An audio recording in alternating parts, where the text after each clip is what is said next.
Chapter 7. Tensions and Taste Tests. Exhausted from the long flight and the emotional toll of their trip to Tokyo, the group moved through the airport in a weary procession, each person lost in their thoughts. As they collected their luggage, the weight of recent events seemed to hang heavier with each step closer to home. "I know you're tired, Antariel. You can head home." Antariel joined Tara and Michelle, who had driven to the airport together. The three women, united by the shared experiences of their trip and the secrets they carried, settled into the car for the drive home. As they navigated the familiar streets, the conversation inevitably turned to the possible outcomes of Mario's ex-girlfriend's condition. "What do you think Mary could say if she remembers anything?" Tara asked, voicing the question that had been lingering in all of their minds. Michelle sighed, rubbing her temples as she considered the possibilities. "I don't know. It's all so unpredictable, but we have to be prepared for anything," she said, the weariness in her voice mirroring the exhaustion they all felt. Antariel glanced out the window, the passing city lights casting shadows across her thoughtful expression. "We just have to stick together, no matter what happens," she added, a note of determination underlying her words. "We'll handle whatever comes our way together." Mario arrived at the hospital, carrying not just the weight of his recent journey from Tokyo, but also a tiny souvenir he had picked up for his daughter, a token of love and a gesture to brighten her spirits amidst the turmoil. As he navigated the hospital's corridors, his steps were driven by hope and apprehension toward what awaited him. After ensuring his daughter was comfortable and cared for, Mario turned his attention to his ex-girlfriend, Mary, determined to understand the depth of her condition. Approaching Mary with cautious optimism, Mario engaged her in conversation, subtly weaving in questions and references to shared memories and experiences that only the real Mary would know. It was a delicate test, one he hoped would reveal the truth of her selective amnesia. As the test unfolded, Mario observed Mary's reactions closely, searching for any sign of recognition, any hint that she might be faking her condition. However, he found a consistent absence of familiarity in her eyes, a genuine confusion at his references. The realization that Mary was indeed not faking her amnesia settled heavily on him, confirming the nurse's diagnosis and extinguishing any lingering doubts. Arriving home, Mario found Antariel waiting for him. "How is Mary?" Antariel asked without delay, her voice filled with genuine concern. Mario sighed, the weight of the day evident in his posture as he sank into a chair. "I can tell when she's lying," he began, a note of resignation in his voice. "But this time, I think she really has lost her memory." 3 weeks had passed since the group's return from Tokyo, and life had slowly started to find its rhythm again amidst the unresolved complexities and the new challenges they faced. Kim stood by the large panoramic window of her new beauty bar, her gaze fixed on Emmanuel as he stepped outside, phone in hand, for yet another mysterious call. The beauty bar, her latest venture supported by Emmanuel's encouragement and investment, was a dream realized. Yet at this moment, her focus shifted from the excitement of awaiting new tanning beds to the curiosity and unease stirred by Emmanuel's secretive behavior. Emmanuel, usually open about his business dealings, had lately taken to having private conversations, often stepping away to speak in hushed tones. Today was no different, except after stepping outside, he glanced around briefly before slipping into his car for more privacy. Through the window, Kim could see his expression transform. A broad, unmistakable smile spread across his face as he engaged in the phone conversation. A level of enthusiasm piqued her curiosity even further. Who was on the other end of the line? Kim's mind raced with possibilities, each more unsettling than the last.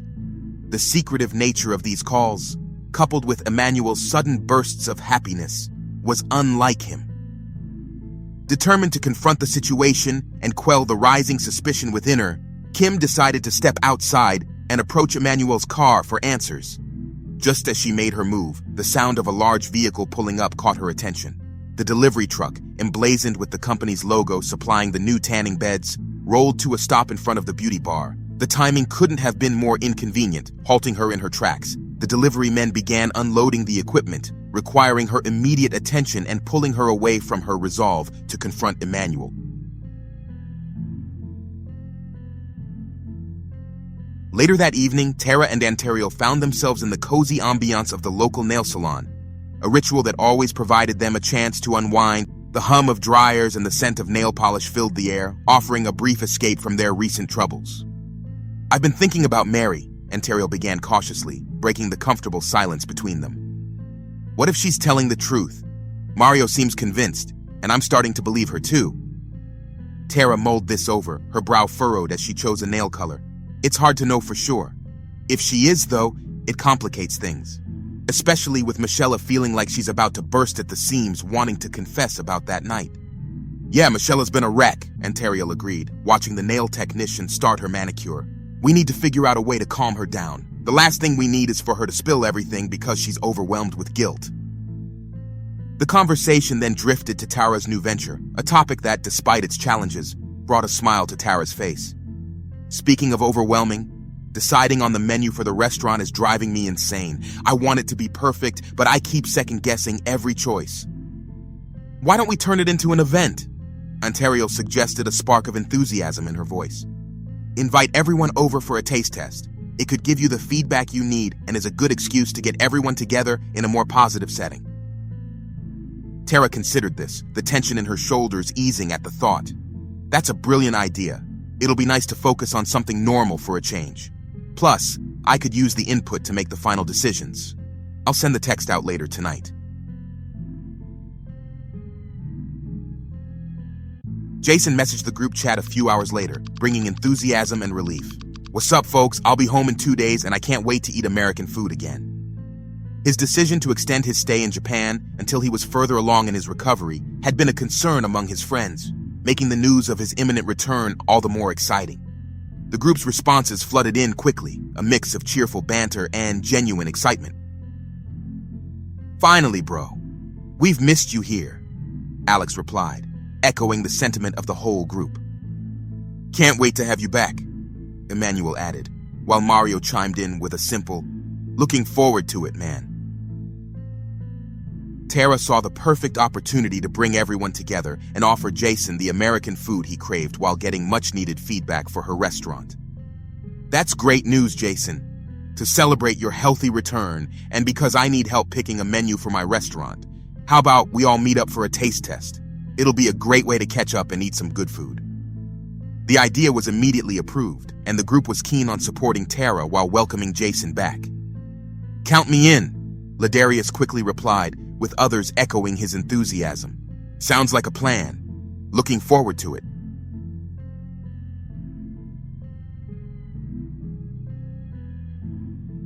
During a casual gaming session, the guys hung out in their Discord group voice chat, sharing jokes and life updates. Suddenly, the voice chat pinged with a new entry, surprising everyone. "Hey guys, long time no speak," Ashley's familiar voice echoed through the chat. There was a moment of stunned silence. Their old friend from the lottery group, who seldom joined these days, had popped in unexpectedly. "Wow, Ashley? Is that you?" Alex was the first to break the silence. "I can't believe my ears." "Yeah, it's been ages. How have you been?" Emmanuel chimed in, echoing the sentiment felt by the rest. Ashley explains how life has been for her, as each of the guys took turns sharing updates and carefully curating their stories. "It's great catching up like this," Ashley said, her voice warm. "We should do it more often." Emmanuel seized a quiet moment. "We're all planning to go out to dinner soon. You should join us," he suggested, his voice carrying a genuine warmth. "That sounds fantastic. I'd love to join you guys. And can I jump into your game for a bit?" Her request was met with a chorus of affirmative replies, everyone eager to include her in their current gaming session. However, as the night deepened into the early morning hours, a sense of fatigue began to settle in. "Guys, I think I'm going to call it a night," Ashley announced, her voice tinged with reluctance and gratitude for the time spent together. "Thanks for letting me crash your game. It's been great catching up with everyone." Emmanuel quickly sent Ashley the dinner details, ensuring she had all the necessary information.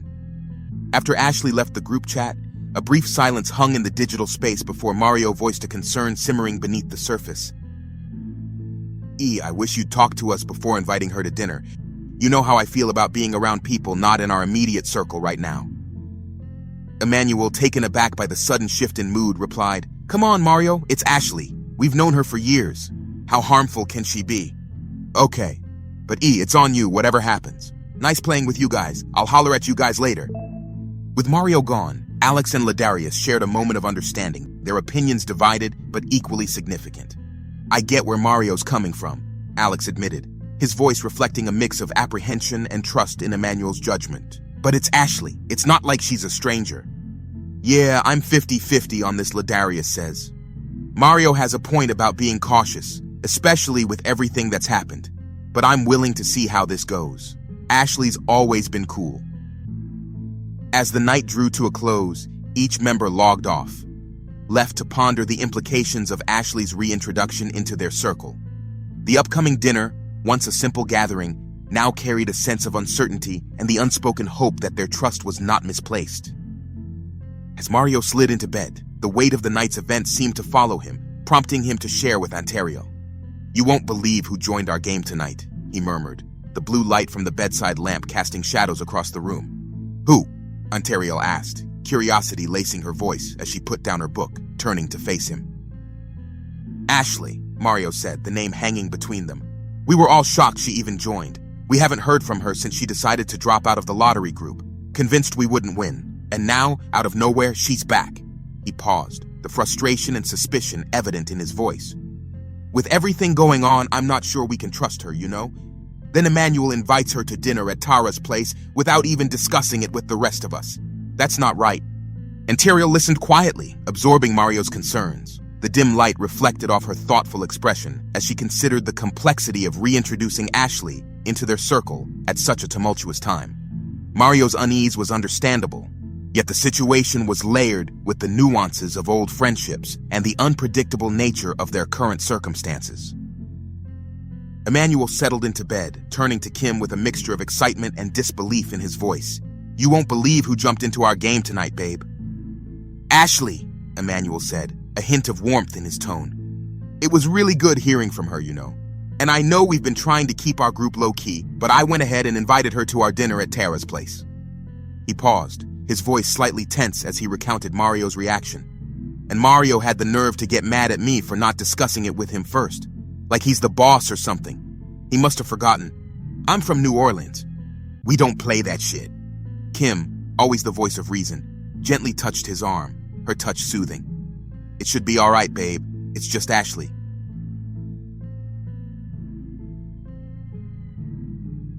2 days flew by, and the evening of Tara's restaurant tasting arrived with an air of anticipation. The group, always one to make an entrance, donned their finest attire. Mario and Ontario made a detour to pick up Jason, whose spirits were visibly high, eager for a night out with friends after his ordeal in Japan. As Jason slid into the car, his excitement was palpable. "Check this out," he beamed, showcasing his new prosthetic hand. "This thing is amazing. It even has a small compartment for storage."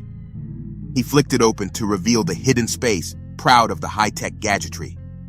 Ontario, taken aback by the sudden demonstration, couldn't hide her reaction. "Get that damn thing away from me," she exclaimed, half amused yet genuinely creeped out by the unexpected reveal. Her words were light, teasing, but the surprise genuinely offended her. The drive to Tara's restaurant was filled with laughter and stories, a testament to their resilience and the deep bonds that had seen them through good times and bad. The evening air was ecstatic as the rest of the group arrived at Tara's restaurant. Dressed in their finest, they stepped out of their vehicles, their attire reflecting the significance of the night. Tara, glowing with pride, welcomed them at the entrance of her culinary palace, a testament to her dreams and hard work. She eagerly led them through the lavishly decorated spaces, each detail meticulously chosen toward the private room reserved for their gathering upstairs. The seating layout saw Emmanuel still carrying the remnants of his previous frustration, positioning himself a few seats away from Mario, Ontario, and Jason. The buffer zone was occupied by Ladarius, Kesey, and Kim, unwitting mediators in the subtle dynamic. Across from them, Alex and Olivia sat closely, with Michelle sitting beside them, adding to the mix of anticipation and underlying tensions. As they settled into their seats, beginning the evening with drinks, the atmosphere blended excitement and unresolved issues beneath the surface. The luxury of the surroundings and the promise of an exceptional culinary experience momentarily lifted the group's spirits. It was then that Emmanuel's phone rang. Ashley's voice, tinged with uncertainty, said, "Hey, E, am I in the right place? It looks fancy." Overhearing the conversation, Tara nodded to a staff member, instructing them to fetch Ashley. The staff member disappeared to guide Ashley to the room. Ashley's arrival to the private room was met with excitement and warm welcomes, adding a new layer of energy to the gathering. She sat at the end of the table, her eyes scanning the familiar faces, happy to reconnect with old friends. As the group engaged in lively conversation, catching up on times past and sharing laughs, Ashley couldn't help but notice subtle hints of change among them. First, the glint of a Rolex on Alex's wrist caught her eye, a luxury she hadn't associated with him before. Then her gaze drifted to Emmanuel, who adjusted his Gucci-framed glasses with a casualness that sealed their price tag. Mario's Audi keychain, casually placed next to his plate, was another piece of the puzzle that didn't quite fit her image of the group from years past.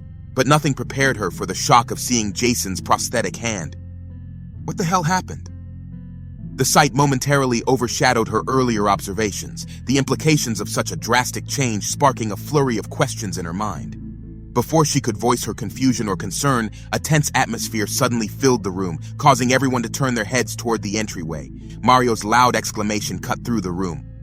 "What are you doing here, dude?" The moment Ashley's eyes, along with everyone else's, shifted to the doorway, her burgeoning questions about Jason's hand were abruptly shelved. A figure loomed at the entrance, casting a shadow that seemed to stretch and envelop the room in a palpable tension. It was Chris stepping into the light, his arrival unforeseen and charged with an air of unresolved mysteries. Just as the group began to process his arrival, Jason rose to his feet, the moment's intensity reflected in his eyes. With a voice that carried a mix of anger and disbelief, he broke the silence. "You son of a..."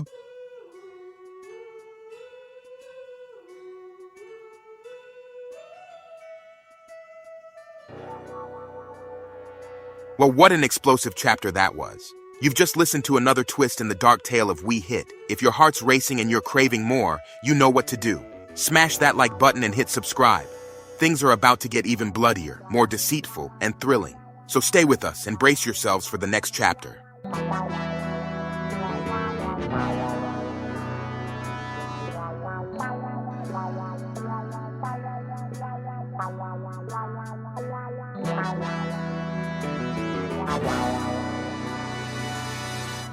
Wow.